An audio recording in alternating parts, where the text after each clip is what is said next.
唐天宝14年75511月，深受玄宗皇帝信任，身兼平卢、范阳以及河东3镇节度使的重臣安禄山悍然起兵叛乱。唐燕战争初期，燕军凭借冀北精锐作战之骁勇，一路高歌猛进，先后攻陷东都洛阳、上都长安等地，击败唐军主帅封长清、高仙芝、哥舒翰等名将，威慑中原。然而燕军内部矛盾不断，特别是安禄山父子素有嫌隙。至德2载757正月5日夜，安庆绪与严庄、李珠儿串通，将安禄山杀害。随着主帅安禄山的身死，燕军内部开始分崩离析。直到至德2载75712月，安史之乱暂告一段落，唐肃宗特命嘉奖有功之臣颜杲卿、张介然、徐远、南霁云、雷万春、袁吕谦。对于这些应该表彰的忠烈，唐肃宗及在朝的文武百官均无争议，唯独对名单上凸显的一个名字，众人却意见不一。有人认为他是千古罪人，有人却认为他守卫了大唐社稷。此人正是不久前因死守睢阳而遇害的御史中丞张巡。明明有着守一城、撼天下之大功，那么张巡为何会在死后背负骂名呢？睢阳之战又为何会被评为中国古代最为血腥的守城战呢？张巡，唐蒲州河东人，他从小博览群书，小通战阵兵法。唐玄宗开元末年741，高中进士，史书称其读书不过3复，终身不忘，为文章不立稿。步入仕途后，张巡历任太子通事舍人、清河县令等官，皆以政绩卓越、清正廉洁著称。所以在仕途伊始，张巡的亲友们都认为他极有可能因志成兴邦而名垂青史。可张巡为人志气极高，不拘小节，向来厌恶与庸俗粗鄙之人为伍，故而他的仕途始终没有进展。言及于此，有好心人曾奉劝他投靠权乡杨国忠，为自己谋仕途。张巡断然拒绝，说世方为国怪祥，朝宦不可为也。一个官员需要攀附权贵才能升迁，这正是国家不正常的表现。如此没能顺利进京述职的张巡，才被分配到真源县当个小县令。正当张巡准备大展拳脚之际，河北却传来了惊天异动。天宝14载75511月，身兼3镇节度使的安禄山发动叛乱，兵锋直指长安。由于中原数十年未立战事，叛军顷刻折至，不仅朝廷来不及调动军队抵御，各地官吏更是闻风而降。这其中，谯郡太守杨万石还未见到叛军的影子，便主动投降了安禄山。真源县受谯郡管辖，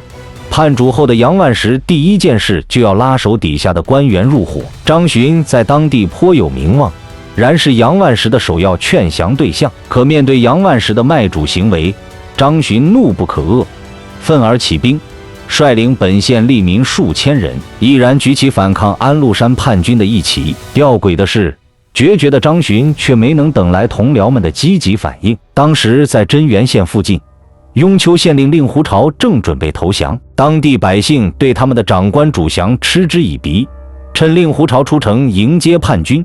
这群百姓直接将城门锁死，是与雍丘共存亡。但是雍丘县群龙无首，雍丘百姓也不能组织其有力抗击，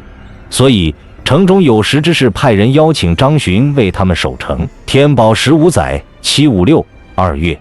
张巡带兵接管了雍丘县。为了提振士气，他们先拿令狐潮的家属祭旗，旋即加紧修筑防御工事。而令狐潮在叛军的支持下实力大增，张巡到任雍丘仅1个月，令狐潮便伙同叛军大将李怀仙、杨朝宗等率4万大军来攻，并声称要踏平雍丘，活捉张巡。但张巡并未自乱阵脚，他分析令狐潮曾主政过雍丘，必知城防弱点，而敌军精锐，必有轻我之心。要想凭借真源、雍丘2县有限的兵力取得胜利，必须化被动为主动。张巡决定发动一次奇袭，他亲自挑选1000名精锐，分成5队，每队200人。这些人只有一个任务，那就是尽量冲散叛军的阵脚，无需顾及杀敌多少，更不用抢夺辎重粮食，只需要让敌军看清楚我子弟兵的威猛，逼其后撤即可。这次奇袭无疑是奏效的。趁着叛军埋锅造饭的时机，真源、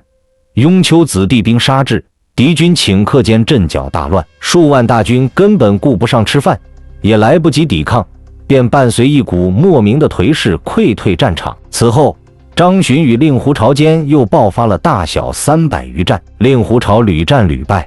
其手下叛军锐气尽失，不得不主动后撤。随着令狐潮等人的暂时后撤，雍丘危机也暂时得以解除。然而，令所有人都没有想到的是，一场新的风暴也正在酝酿着。张巡凭借数千士兵扛住了令狐潮数万大军的冲击，间接性支援了正面的唐军。但伴随着东都洛阳的陷落，封长清、高仙芝等宿将为唐玄宗冤杀，唐燕对峙的形势注定进一步恶化。其实，早在张巡入驻雍丘前夕，安禄山的大军已拿下陈留郡，这里是唐朝河南节度使的驻地。按照最初的设计，河南节度使可统辖陈留、睢阳、谯等13郡诸军事。这意味着，河南节度使一旦缺位，不仅张巡在雍丘、真源一带的抗击得不到补助，唐帝国在河南最重要的军事基础也将土崩瓦解。更为严峻的是，自秦汉以来，漕运关东便成为长安物资供给的重要模式。隋唐时代的漕运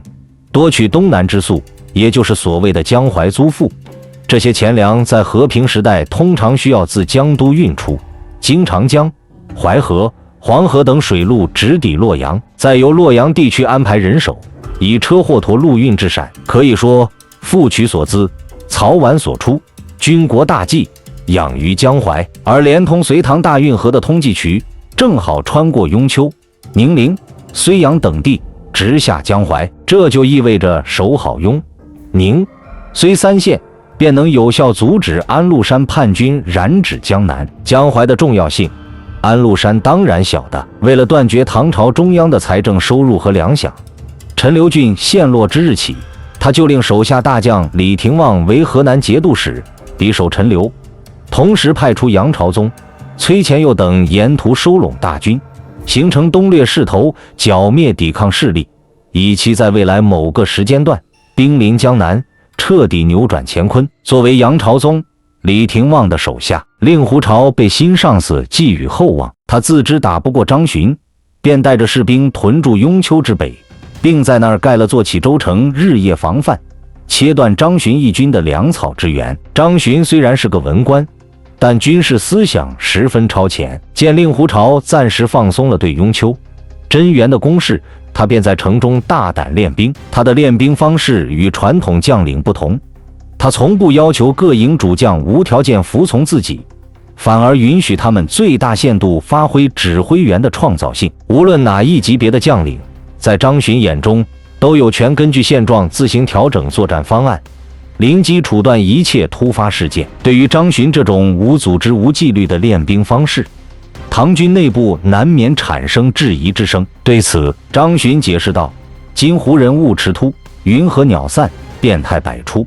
故吾只使兵实将意，将实事情，上下相袭，人自为战耳。化整为零，灵活多变，或许正是张巡抵抗叛军这么久始终立于不败之地的秘诀。不过，令狐潮发动的消耗战，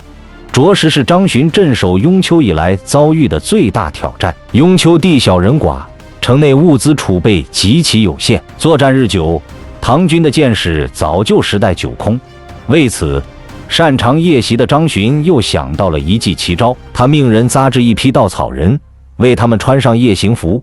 由士兵用绳索套牢，从城墙上放出城外，制造夜袭叛军的假象。守夜的叛军远远看到唐军出城偷袭，于是无数冷箭嗖嗖作响，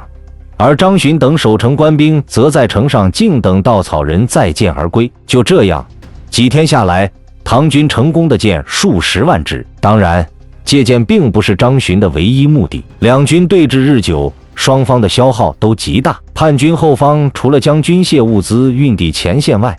也会定期为令狐潮等人运粮。张巡得知这一消息，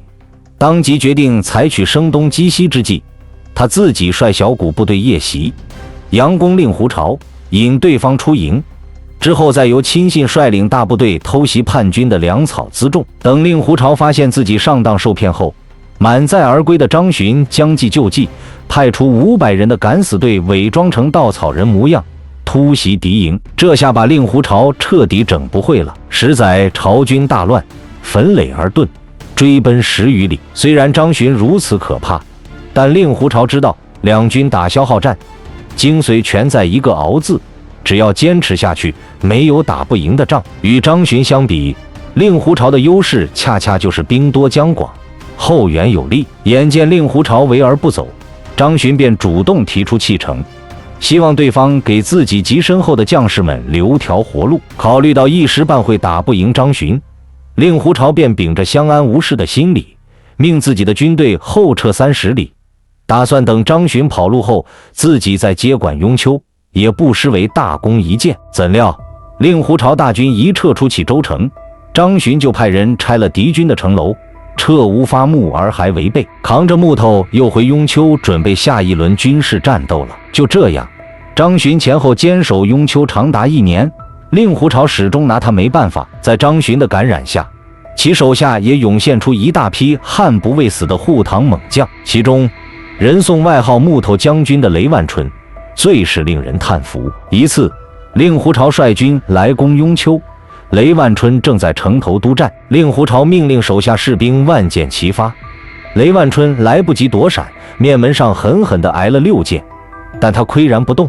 搞得令狐潮满腹狐疑，以为张巡又安排了个木头人来骗他。叫来探子一打听，才知道那不是木头人，是守将雷万春。令狐潮大惊，在城下对张巡喊道：“相见雷将军，方知足下军令矣。”然其如天道何？张巡高声回答：“君未识人伦，焉知天道？你这种乱臣贼子，不配谈论天道。”然而无论张巡在雍丘如何努力布局，依然不得不面对唐军大部队兵败如山倒的大事。那么到底发生了什么呢？大厦将倾，天宝15载756 6月，潼关、长安接连失守，叛军长驱直入，唐玄宗仓皇西逃，天下军事格局随之发生了翻天覆地的变化。伴随叛军大量涌入河洛、关中、鲁郡、东平、济阴相继失守，原奉命驻守颍川的山南节度使卢炯也因叛军的围攻而退守南阳，雍丘一下子成了4面受敌的孤城。为了不影响平为江淮的战略，张巡决定退出雍丘，撤往宁陵固守。让他倍感欣慰的是，在茫然无助的河南，居然还有一位文官与自己英雄所见略同，这就是睢阳太守徐远。徐远认为，大敌当前，宁陵虽然只是睢阳郡下的一个县，但睢阳主城与宁陵相距不过40里，一旦宁陵失守，自己镇守的睢阳势必保不住，所以他不能坐视宁陵陷落。张巡、徐远的兵马合于宁陵一处，自然逃不过叛军杨朝宗、令狐潮等人的眼线。趁许、张二军阵脚未稳，叛军发动突袭，与宁陵守军激战了整整1个昼夜，却收获了另一场败仗。张、徐两军杀敌万人，流失塞变而下，贼收兵夜遁。此时逃亡四川的唐玄宗终于醒悟了自己过去的错误部署，他紧急颁布了一道命三王制，令三王辅佐太子李亨平定天下。当然，见惯大风浪的唐玄宗明白，仅靠三王及太子招兵买马，要想抵挡久经沙场的安禄山及其麾下的幽州兵，无异于天方夜谭。所以他真正想做的是借命三王制的发布，号召李唐宗室共同守护属于他们的天下。于是唐玄宗的远房堂弟四国王李据被任命为新的河南节度使，负责总领包括张巡、徐远的睢阳、宁陵兵在内的河南13郡军事，以及岭南节度使和吕光、黔中节度使赵国珍、南阳节度使卢炯的3镇大部队。四国王李据善骑射，有谋略，一上任就帮南阳节度使卢炯解了围。鉴于张巡在真远、雍丘、宁陵一带抗击叛军的突出表现。这位王爷也口衔天宪，晋封张巡为河南节度副使，给予他更大的权力。但战争之所好，从来只在钱粮。张巡不忍看将士们饿着肚子打仗，便借着给将士们请功的由头，让李据在调拨点粮饷，而李据完全曲解了张巡的意思，仅派人送去了30张折冲都尉与果毅都尉的委任状，对于打仗所需的钱粮一分不给，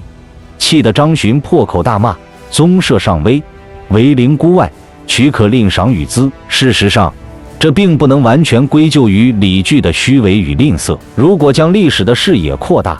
唐玄宗命三王制的发布造成了太子与三王互相钳制的权力矛盾。为了尽快登基，太子李亨自然不支持唐玄宗的宗室共守江山策略，而唐玄宗西逃不到2个月，李亨便在杜鸿渐等一批大臣的拥戴下称帝。这也导致玄、肃二宗在抗击安史之乱上出现意见分歧的时机提前了。恰在此时，原北海太守贺兰进明赶到灵武向唐肃宗李亨述职，唐肃宗便交代宰相房管，让贺兰进明以御史大夫的身份出任南海太守兼岭南节度使。结果，这位此前常年在唐玄宗身边伺候的房宰相，宣旨时给贺兰进明的职位稍稍动了手脚。偏偏贺兰进明是个极有政治头脑的官员，在面见唐肃宗拜谢时反咬了房管一口，说晋用王衍为三公，祖上伏羲，指中原板荡。今房管专为迂阔大言，以立虚名，所引用皆浮华之党，真王衍之笔也。陛下用为宰相，恐非社稷之福。贺兰进明不仅在唐肃宗面前获得了表忠的机会，更趁机离间了唐肃宗对房管的信任。这样做的结果，便是让其很快得到了一份新工作——河南节度使。而贺兰进明的走马上任，也意味着在张巡担任河南节度副使的那段时间里，他的头顶上出现了2个地位、权力皆相等的上司，他们各自为新老皇帝代言，彼此做着互相拆台的勾当。外忧内患下，张巡以及睢阳也即将迎来新的挑战。贺兰进明的到来也并非对河南战局毫无益处，至少在他被任命为河南节度使期间，临昌太守、河南都知兵马使许书记已奉命率麾下精锐奔彭城、谯郡防御。可是这些人皆不管张巡、徐远的死活，因为他们发现以此2人为代表的英雄们只将注意力放在平叛事务上，不管玄、肃2弟有多大的矛盾，2人从不站队支持。眼见唐军已经做好了反攻的准备，叛军更是急于拿下江淮之地，于是在安庆绪弑父夺权后，叛军派出大将尹子奇统兵13万，绕过宁陵，直扑睢阳。安庆绪之所以如此部署，正是看中了张巡、徐远的孤立无援以及睢阳的地理优势。与雍丘、宁陵相比，睢阳城不仅控江淮之变，更是唐朝宋州治所，东连4国王李据的彭城驻地，形胜联络，足以保障东南荆侯关陕。当张巡、徐远发现尹子奇的真实目的后，他们只能像此前保卫宁陵那样，快速合兵睢阳，誓死抵抗。这时经历多次大战，张巡、徐远的部队加起来剩下不足7000人，而尹子奇组织起来的13万部队，除了叛军中最精锐的幽州兵外，还有铜锣、突厥、西等部族精锐。无论从人数还是装备上看，2者实力悬殊。睢阳保卫战注定是一场恶战，面对近乎20倍于己的敌人，张巡却毫不畏惧。与镇守雍丘、宁陵时类似，他将打持久战的思想融入睢阳保卫战中，不时趁着敌人防备空虚，搞突袭，转装备。从擒贼先擒王的角度出发，张巡也想在阵前射杀尹子奇，于是心生一计，他令人在城楼上以秸秆为箭，射击叛军将领。捡到秸秆箭的叛军将领大喜过望，以为睢阳箭矢用尽，急忙跑去报告尹子奇。就这样，尹子奇的位置暴露了，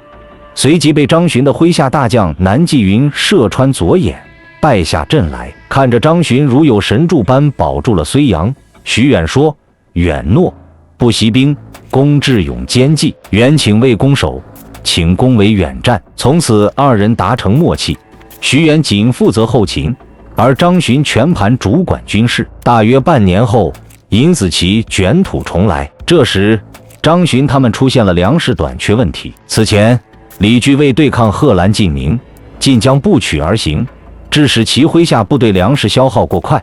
于是操蛋的一幕出现了。李据竟然以河南节度使的名义向张巡征粮，睢阳原为抗敌准备的存粮，就这样被上级调走了一半。张巡守卫睢阳期间，战事密集程度远超从前，就像他在给唐肃宗的奏报中所写的那样，陈备为47日，凡1800余战。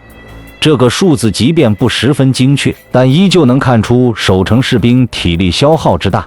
粮食自然也吃得快。为了保证睢阳能继续坚守下去，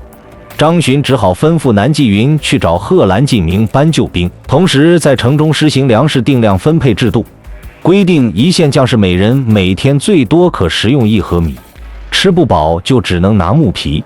纸张、茶叶煮了吃。南霁云随即出城，一路疾驰至贺兰进明驻扎的临淮，向其禀报睢阳的惨况。没想到贺兰进明却丝毫没有大局意识，